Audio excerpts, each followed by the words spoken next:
આફ્રિકામાં કાળિયાઓ લૂંટફાટ એટલી કરે છે, તમને ન ખબર હોય તો કહી દો કે હાઈવે ઉપર ક્યાંય કોઈ આફ્રિકામાં હોટલ છે નહીં.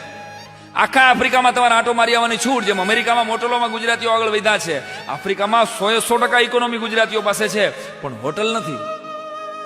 તો છેલ્લા લગભગ 15, 17, 20 વર્ષથી નાઇરોબીથી તમે એલ્ડોરેટ જાઓ ને, એટલે વચમાં નાઇરોબીથી 2.5 કલાક દૂર એક આરાધના ધામ આવે છે.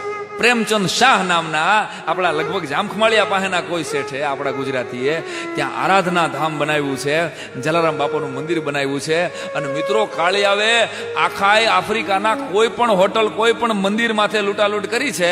હજી સુધી આરાધના ધામ આ 20 વર્ષમાં એકેય વખત એની માથે લૂંટ થઈ નથી. કારણ કે ત્યાં જેટલા પ્રેમથી ગુજરાતીઓને જમાડાય છે, એટલા જ પ્રેમથી કાળિયાઓને જમાડવામાં આવે છે. એટલે કોઈ કાળો એ જલારામના મંદિરને લૂંટતો નથી. આ જલારામનો પ્રેમ છે, આ જલારામની શ્રદ્ધા છે.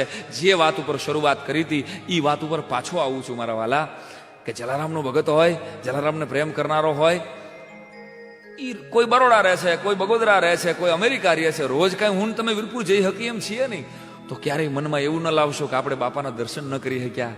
આપણે રોજ જોડી ધોકોના દર્શન કરી શકીએ એટલા બધા ભાગશાળી નથી. યાદ રાખજો મારા વાલા, જલારામ તમારી આજુબાજુમાં જ છે. તમે ખાલી જય જલારામ આંખું બંધ કરીને એટલું બોલશો ને, એ વેત એક જલારામ તમારા કામ કરવા માટે તમારી પાસે હાજર રહેશે. પણ એક કલાકાર તરીકે આ કેસેટ રામ ઓડિયો દ્વારા આપ જોઈ રહ્યા છો, ત્યારે એટલું તો 100% કહું કે જલિયાણ જોગી પાસે વીરપુરમાં જ્યારે જાઓ ને, ત્યારે કોઈ દિવસ કાંઈ માગવા ન જાતા. જેટલા રઘુવંશીઓ મારી વાત સાંભળે છે, જેટલા જલારામના પ્રેમીઓ મારી વાત સાંભળે છે, એ બધાને આ ટકોર છે કે કોઈ દિવસ બાપા પાસે તમારા માટે કઈ માગવા ન જાતા. શું કામ? કારણ કે આપણા બાપે કોઈ દી કોઈની પાસે માગ્યું નથી. એના છોકરા તરીકે આપણે કોઈ દી મગાય નહીં સાહેબ. જલારામના પ્રેમીનો હાથ હંમેશા ઉપર રહે, આમ ન હોય આમ રીએ. એટલે જલારામ ભગવાન પાસે જાઓ ને, ત્યારે 2 હાથ અને ત્રીજું મસ્તક નમાવી અને એને થેન્ક યુ કહેવા જાજો, એને એનો આભાર માનવા જાજો. અરે બાપા, અમારી હેસિયત કરતા, અમારી તાકાત કરતા તે અમને વધારે આપ્યું છે બાપ. અને એટલું ટકોર કહી દઉં છું કે જલારામનો ભગત હોય ને, એ ખાલી ઘીરે એના મહેમાનોને જમાડવા માંડે ને, યાદ રાખજો, આપણે તો જલારામને પ્રેમ કરીએ છીએ, પણ જે દીથી આપણે આપણા ધંધાના મિત્રોને ઘીરે જમાડવાનું શરૂ કરશું ને પાછું, તે દી જલારામ આપણને પ્રેમ કરવાની શરૂઆત કરશે.